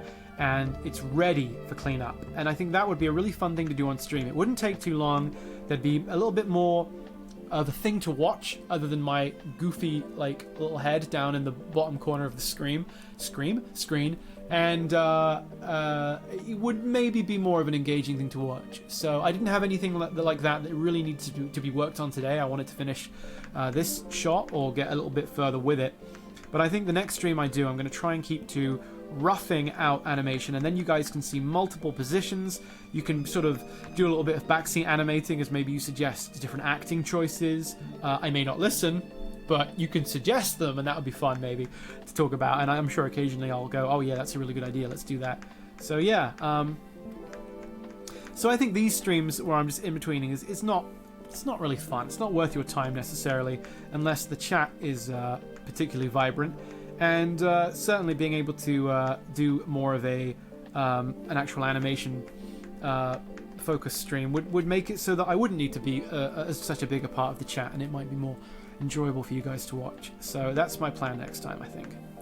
So we got to draw the baton here.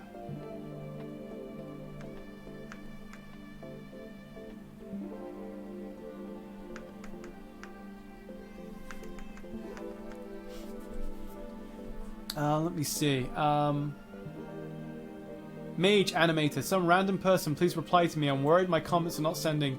Yeah, we see you here. Sorry if I've not... You know what? You don't have an avatar. Maybe if I've not noticed any of your messages yet, it may be because I didn't see the avatar is kind of like just a green generic one for me, and it doesn't quite pop out as much as the others. But trust me, I don't deliberately ignore anyone in the chat. So if you have a question you want to ask, go for it, and I'll look out for it.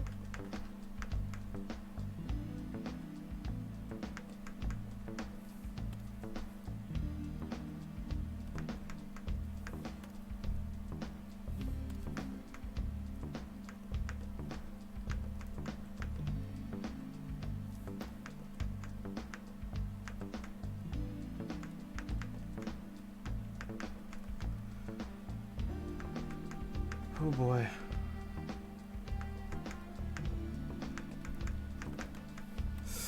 Sort of does the trick. Okay.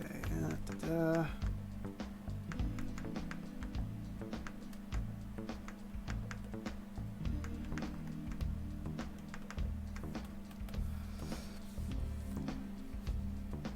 Yes, Louis. Is it Louis or Lewis? You should probably tell me. I may have asked you already, but it's tough to keep threads on all the different ways I can say the names in the chat.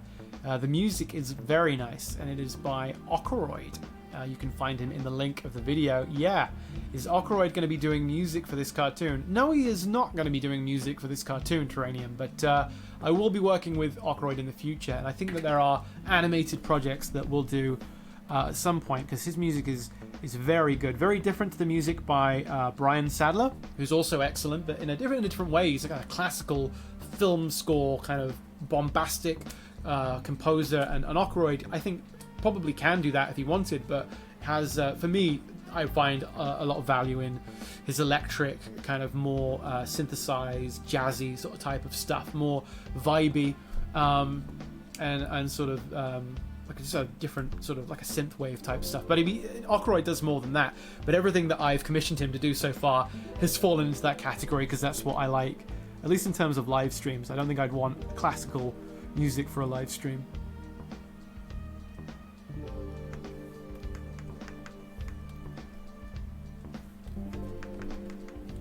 Okay, well wait, we need to do... there we go. This is the last thing we're going to animate. Or in between, I should say. Just this little thingy here. The thingy, guys.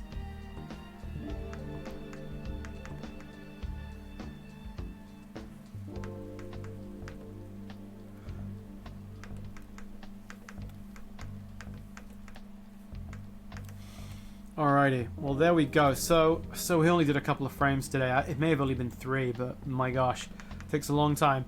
So it's basically that he's ramping out. It's the end of a freeze frame. It's coming back into live action, or back into motion.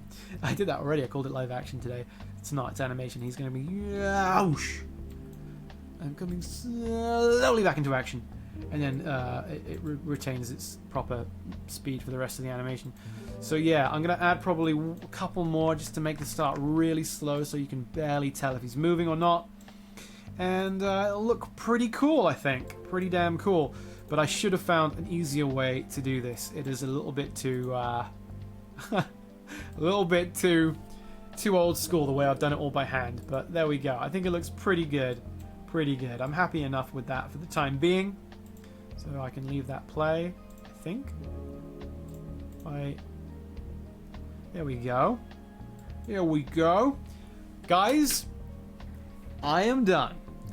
It was very nice for you all to come by today and hang out with me while I talked and talked and talked and talked. This was supposed to be a chill stream, and it was more of a kill stream. Killing my sense of momentum because I got no work done. But it's very nice to talk to you all, guys. And yes, let me see. Louis. Okay, it's Louis Charville. I wanted to get that. And now I said Charville. Maybe it's not. It's Charville, right?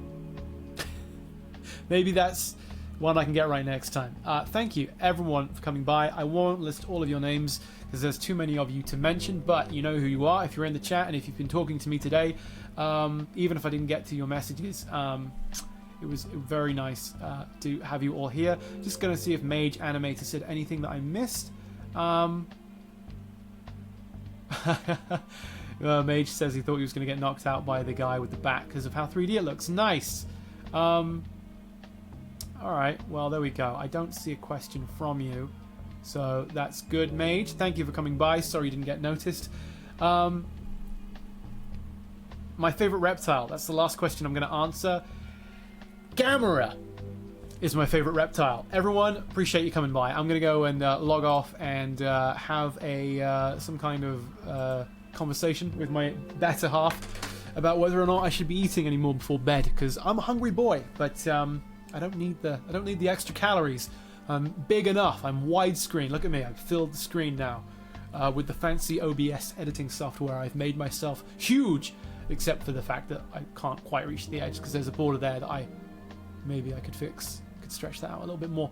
Anyway, thank you guys. You take care. Have a great rest of your day, rest of your evening, rest of your week, rest of your life. But I'll probably see you before then anyway. Take care and have a good one. Bye bye.